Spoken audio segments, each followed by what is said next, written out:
Հիշեցնեմ, որ կառավարությունը խոստացել էր գիտելիքահենք եւ նորարարական տնտեսություն։ Կառավարության ծրագիր H22։ Հիշեցնեմ, որ 22-23-24 թվականներին մեր տնտեսության առաջատար եւ ամենաարագ աճող ճյուղը մեծածախ եւ մանրածախ առևտուր, ավտոմեքենաների եւ մոտոցիկլետների նորոգումն էր։ Համապատասխանաբար հնա 11-8-13-13-6% հիրավի գիտելիքահենք ճյուղ առնել ծախել կամ դզել փչել։ Մոգական է։ Իդեպ 25 թվականի առաջի կիսամյակում այս նորարար եւ գիտելիքահենք ճյուղը կազմում էր մեր հնա 14.4%-ը։ 23 թվականին Հայաստանը շախ եւ մատ հայտարարեց ամբողջ աշխարհին, մեկ տարվա ընթացքում 23.6 անգամ մեծացնելով ոսկերչական արտադրությունը։ Ոսկերչությունը պերաշկի թխել չի, տիկնայք եւ պարոնայք։ 24 թվականին Հայաստանը սկսեց ոսկի արտահանել, շատ ոսկի, մոտ 10 տոննա, քլոնդայքն էինք դարձել։ Բայց 24 թվականից ռուս-ուկրաին երրորդ եռամսյակից են։ Ռուս-ուկրաինական հակամարտության պայմանավորված արտածին բարենպաստ գործոնների ազդեցությունը սկսեց նվազել։ Պատահական չէ, որ 22-23 թվականների համապատասխանաբար 12.6 եւ 8.7% բարձր աճից հետո 24 թվականին մեր տնտեսական աճը ընդամենը 5.9% էր, իսկ 25 թվականին սպասվում է 5.2% աճ։ Իդեպ նշեմ, որ անցյալ տարի այս օրերին կառավարությունը 25 թվի համար խոստանում էր 5.6%։ Հիմա 0.4%-ային կետով նվազեցրել են։ 26 թվականի համար կանխատեսվում է 5.4%, 5.4%։ Նախորդ տարի կանխատեսում էիք բյուջեի ուղերձն այ, պարոն Հովհաննիսյան։ Նախորդ տարի կազմում էր 5.5% կանխատեսումը։ Այսպիսով մեր նորմալ պայմաններում, երբ չկան արտածին գործոններ, մեր տնտեսական աճը 5.2-ից 5.4% է։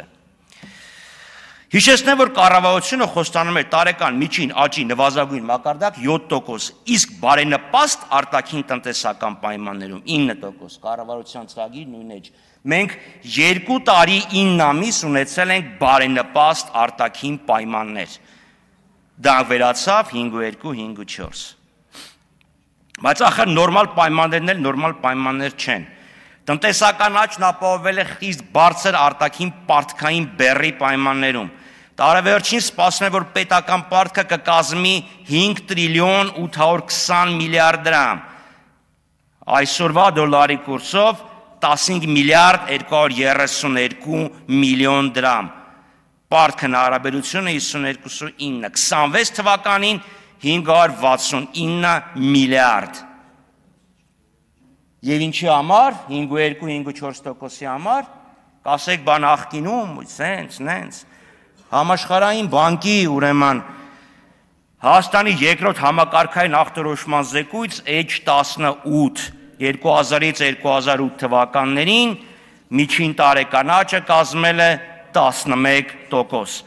Այստեղ կառավարության ներկայացուցիչը քաղաքական մեծամասնությունը համոզում են, որ պարտքը վատ բան չէ։ Այն նպաստում է տնտեսական բարձր աճին, բարձր վարկաժանության ապացույց է, ֆլան, ֆստան։ Ես փորձեցի հասկանալ, եթե պարտքը զտենք, ինչքան կկազմի մեր տնտեսական աճը, չկա այդ պարտքը։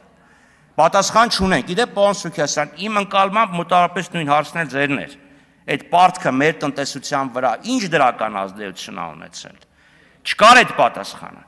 Հիմա ես միշտ բյուջեին էլի ընտանեկան բյուջեի օրինակով եմ վերցնում։ Պատկերացրեք, ընտանիքը հայրը կամ մյուս աշխատող ծնողները X գումարի աշխատավարձ են ստանում, դա որոշակի բարեկեցություն է ապահովում։ Ավելի լավ սնունդ, մի քիչ ավելի լավ հագուստ, միգուցե ավելի գեղեցիկ կահույք, բայց դա վերցնում է տոկոսով, հետո տոկոս է վերցնում, պարտք է վերցնում։ Պարտք որ վերցնում ես լավ է, ճաշը համեղ է, բայց այդ պարտքը տալու ես, հետ ես տալու, հետ տվածն ավելի շատ, թե այն մի քիչ ավելի լավ ապրելը, որը ապահովել է պարտքի միջոցով։ Չկար այդ պատասխանը։ Չկար, սելի այնակիցներ։ Ուրեմն գալիք տարվա ընթացքում ֆինանսական կառավարությունը պարտքի մարման եւ սպասարկման վրա վճարելու է 1 տրիլիոն 53 միլիարդ դրամ։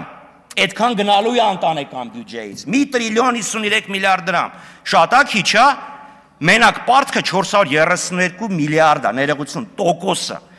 Այսինքն 629.8 մայր գումարի վրա 432 միլիարդ տոկոս։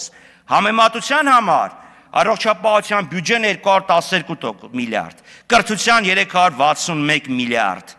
կենսաթոշակները հանած սոցիալական ծախսերը 315 միլիարդ։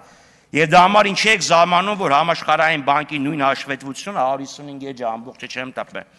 Նշում է, որ Հայաստանում կրթությունն է վիճակի չի, որը կարող է լինել, առողջապահությունն է վիճակի չի, որ կարող է լինել, տնտեսությունն է վիճակի չի, որ կարող է լինել, որովհետև պարտքը վերցնում եք եւ ոնց եք ծախսում եք նենց, որ 19 թվականին Վրաստանից ավելի բարձր հնա ունեցող պետությունը 25 թվականին Վրաստանից ավելի ցածր մեկ շնչին ընկնող հնա